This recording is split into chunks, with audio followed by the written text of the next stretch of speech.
Welcome to Chess Dog. Today I'd like to present to you three very critical, very cunning traps in the opening of a chess game. Now, knowing these openings is going to make you a much stronger player, not only because you'll be able to avoid them when your opponent threatens you with them, but because you'll be able to add them to your repertoire of knowledge and use them against your opponents.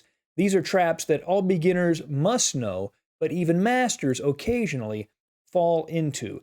Let's take a look at our first opening trap. D4 is the beginning of this trap, and knight f6, c4, and e5. This is an opening called the Budapest Gambit. It's a very tricky opening that white has to be very careful about. Pawn takes, knight to g4, and bishop to f4, which is the right move. White wants to defend this pawn without blocking the knight on b1. And bishop to b4 check. Now the knight comes to d2, and knight to c6. And we can see what black is doing in this line, attacking this pawn on e5.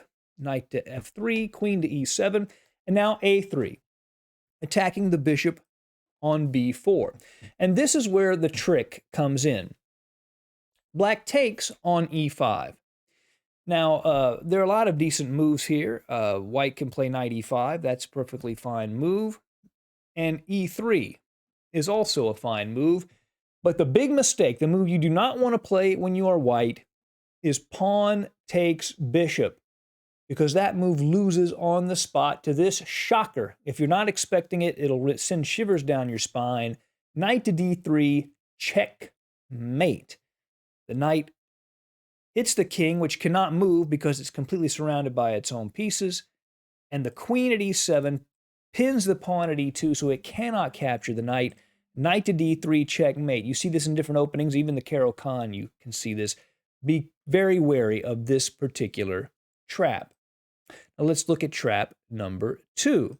That takes place in the French defense in this particular game. Again, this can happen in different openings. e4, knight c3, pawn takes e4. And then after trades on f6, white plays bishop to d3, trying to clear the back rank, bishop to e7, and queen to e2. White wants to move out this bishop so they can castle on either side of the board. Castles and bishop to g5, putting pressure on the knight on f6.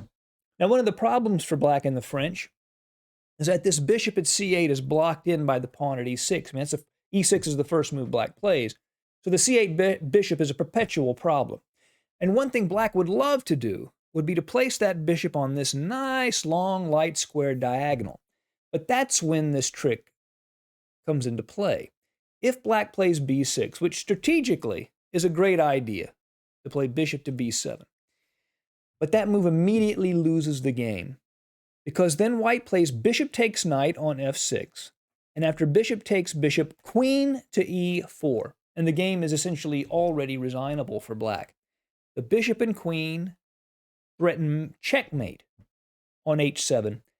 At the same time, the queen now attacks the rook at a8, made vulnerable by this b7, b6 push.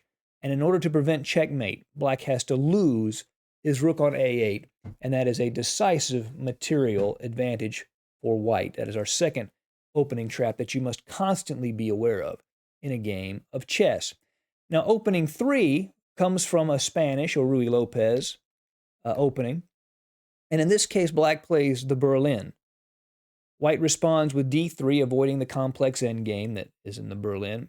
And black plays this very tricky move, knight to e7. And this is, as far as I know, definitely a playable idea. Grandmasters play this.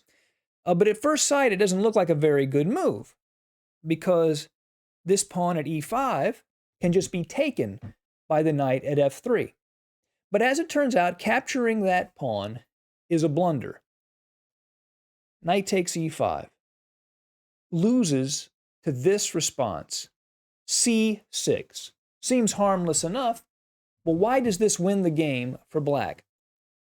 When the bishop moves, goes to c4, then black plays this move, queen to a5 check, attacking the king and attacking the knight on e5, and after, say, knight to c3, then queen just takes the knight at e5, and black is up an entire piece and has a clear advantage. And again, this tactic appears in different openings. You see it in Sicilian lines, and it's a very valuable tool to have in your repertoire and bag of tricks. I hope these traps serve you well. I hope you avoid them in the future, and I wish you much success in your chess. See you again soon at Chess Dog. Goodbye.